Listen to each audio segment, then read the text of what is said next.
Oi, meninos e meninas. Nós estamos aqui novamente para mais uma semana das nossas videoaulas. Eu espero que vocês estejam se cuidando, cumprindo o isolamento social, que a família de vocês também esteja em segurança e que isso tudo logo vai passar. Mas enquanto essa situação não passa, nós estamos aqui e nós temos que continuar os nossos estudos. No decorrer dessa semana, eu vou mandar para vocês, agora na primeira imagem da nossa videoaula, a nossa lista de todas as atividades que foram feitas no mês de maio, fechando assim com vocês a lista do mês de maio. Também vou pedir para mandar pelo e-mail para vocês que quiserem imprimir a lista para conferir tudo que vocês têm que fazer durante o mês de maio e as pontuações de cada atividade. Durante essa semana, o sexto ano, nós vamos ver o capítulo 6. Então, o sexto ano vai começar atividades no capítulo 6, Reino de Kut e Ashum. E eu quero aproveitar para dizer para vocês que enquanto nós passamos a videoaula para vocês, vocês têm que acompanhar no livro de vocês todos os textos da videoaula, tudo que foi falado durante a aula, e ao mesmo tempo é bom que vocês estejam com o livro de vocês, porque assim vocês já vão manuseando o material didático de vocês e na hora de fazer as atividades, fica mais fácil para vocês encontrarem onde elas estão e pesquisarem no livro de vocês. Então, durante a videoaula, vocês acompanhem os textos nos livros de vocês. Nós temos lá, durante os vídeos, várias imagens e também alguns textos do livro de vocês. Se alguns desses textos não estiverem muito legíveis, a definição não estiver muito boa, você acompanha aqui pelo seu livro o parágrafo que foi explicado. Os nossos alunos do sétimo ano vão acompanhar, então, lá no capítulo 6, né? Saberes e religiosidades africanas. O mesmo vale para o sétimo ano. No decorrer da videoaula, vocês vão acompanhando as páginas e os textos das videoaulas aqui no livro de vocês, que tudo que vai sendo falado lá está aqui nos parágrafos, os mapas, algumas imagens do livro. Os alunos do oitavo ano vão acompanhar aqui no livro de vocês, do oitavo ano, o capítulo 10, Conjuração Mineira. Os alunos do oitavo ano, nós vamos começar uma nova unidade. Essa unidade diz Rumo à Independência. Então, o primeiro capítulo de Rumo à Independência dessa unidade é Conjuração Mineira. Então, vocês também vão acompanhando aqui os textos e as imagens do livro de vocês. E os alunos do nono ano vão acompanhar aqui no nono ano o capítulo 10. O capítulo 10 trata da Primeira Guerra Mundial, né? Então, vocês acompanham as imagens, os textos, tudo que foi falado sobre a Primeira Guerra Mundial nos parágrafos dos livros e as páginas que dizem respeito à Primeira Guerra Mundial. Então, eu espero que logo a gente possa se encontrar e logo toda essa situação de pandemia passe. E enquanto isso não passa, continue se cuidando e cuidando da sua família.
é importante nós enfatizarmos que atualmente, né, o tema Inconfidência Mineira na história do Brasil, ela tem diversos tipos de visões, diversas análises e revisões historiográficas. Elas vão propor releituras diferentes do papel de Tiradentes, Joaquim José da Silva Xavier na história do país. O que nós vamos agora nos ater na Conjuração Mineira será como que se deu esse acontecimento, quais foram os personagens que participaram deles, né? Que também esse acontecimento ele pode ter, de acordo com a revisão historiográfica, com a análise historiográfica, diversas maneiras de se ver esse evento, né? De se observar esse evento. Elas vão variar de acordo com a visão do historiador ou de acordo com a visão da análise que está sendo feita sobre esse evento na história brasileira, sobre a figura de Tiradentes, sobre a postura, a colocação de Tiradentes como um herói nacional, como se deu essa morte de Tiradentes, como se deu esse evento da Conjuração Mineira.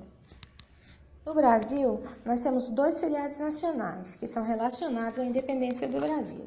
Um é no dia 21 de abril e o outro no dia 7 de setembro. O interessante é que nós conhecermos a origem dessas 2 comemorações e o quanto isso vai nos remeter à memória nacional da história do país. Então, em 21 de abril de 1792, o militar Joaquim José da Silva Xavier, conhecido como Tiradentes, foi enforcado por participar de uma revolta contra a dominação portuguesa. Em 7 de setembro de 1822, Dom Pedro I, que governava o Brasil como príncipe regente, rompeu com a coroa portuguesa e declarou a independência do Brasil. Afinal, por que a independência era desejada pelos brasileiros, mas demorou tanto tempo para ser aceita pela colônia portuguesa? Mesmo tendo conquistado a independência política há quase 200 anos, o Brasil ainda enfrenta problemas sociais e econômicos dos quais deseja se libertar. E aqui nós vamos observar que ainda hoje na história do nosso país, nós ainda temos revisões a fazer na nossa história, né, de problemas que nós temos em vários setores da nossa sociedade. Hoje, para iniciarmos a Conjuração Mineira, nós vamos ver a figura de Tiradentes, né? Quem é Tiradentes? Quem foi essa figura e como que se deu a inserção dele nesse evento na história brasileira?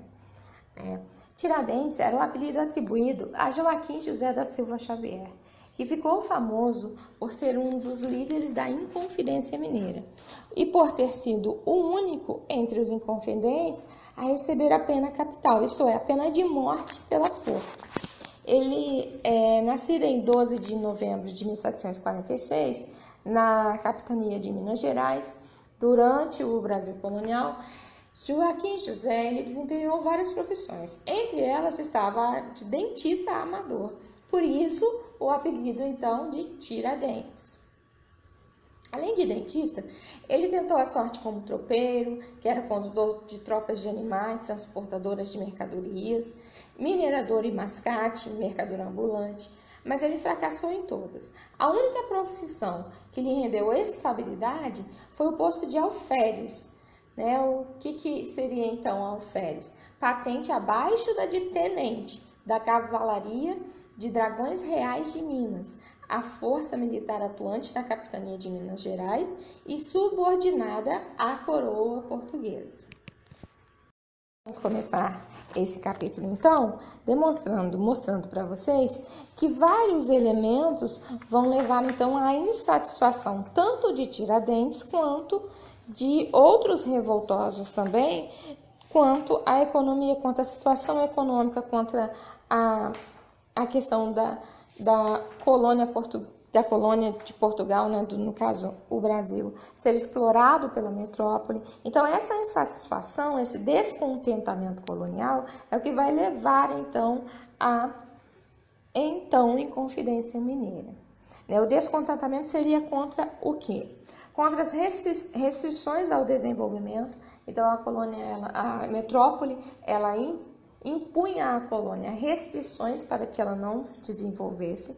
A carga tributária alta, nós vamos ver aí que a questão do quinto, da derrama, quer dizer, o quanto era cobrado de impostos da sociedade e como essa cobrança também era cobrada, como essa cobrança era feita. Então, isso levou também à insatisfação colonial. A independência dos Estados Unidos, né, porque aí nós vamos ter aí um modelo na América, um modelo a ser seguido com ideais de liberdade e então de independência como país. Nós vamos ver os ideais revolucionários franceses, nós vamos ver que também aqui no Brasil nós tivemos influência então desse momento de revolução acontecido na França. A independência do Haiti, que nós vamos ver que houve muita participação popular, foi um dos maiores exemplos que nós temos de independência com participação popular. E movimentos de emancipação que aconteciam então nesse momento em toda a América. Nós vamos ver que na Conjuração Mineira, a figura de Tiradentes como herói nacional é muito conhecida pelos brasileiros. No entanto, na época em que ele foi condenado à morte na forca, isso não foi interpretado como uma ação heróica. Nós vamos ver como isso ocorreu e como nascem os heróis. A palavra herói originou-se na Grécia Antiga e era muito utilizada para nomear as divindades idolatradas pelos gregos que representavam os valores e as crendices do povo. Aquelas figuras que se destacavam por atos de coragem com valores e ações extraordinárias, principalmente feitos brilhantes durante guerras e batalhas, eram considerados heróis. A mitologia e as lendas deram origem a personagens fictícios que se misturam com a realidade, perpetuando-se nas histórias e na memória de crianças e adultos de diversas gerações. Os livros, desenhos e filmes ajudam a manter vivas as histórias criadas há séculos. Muitas vezes, citamos exemplos fantasiosos e irreais para exemplificar e ilustrar fatos cotidianos, nos esquecendo de personagens reais que existem em nossa sociedade e que trabalham ou trabalharam arduamente para tornar nosso país e nosso mundo um lugar melhor para se viver. O lugar de princesas, príncipes, personagens com capas, máscaras e roupas bem desenhados e coloridos é nos gibis, nas fábulas e nos cinemas. Já os heróis de verdade são pessoas reais e viveram ou vivem no meio do seu povo. Os heróis de verdade se tornam imortais através de seus projetos, ações e lutas, deixando legados e lições importantes através da história. Nós vamos terminar então a introdução a esse capítulo, ao capítulo 10, que da nossa unidade 4, Conjuração Mineira. E vocês vão fazendo uma pesquisa e nós vamos então nessa pesquisa consultar quem estava junto com Tiradentes nessa luta, os outros revoltosos que também participaram junto com Tiradentes dessa revolta, então no Brasil colonial. Então vocês vão fazer a pesquisa dos outros revoltosos que também participaram da Conjuração Mineira junto com Tiradentes.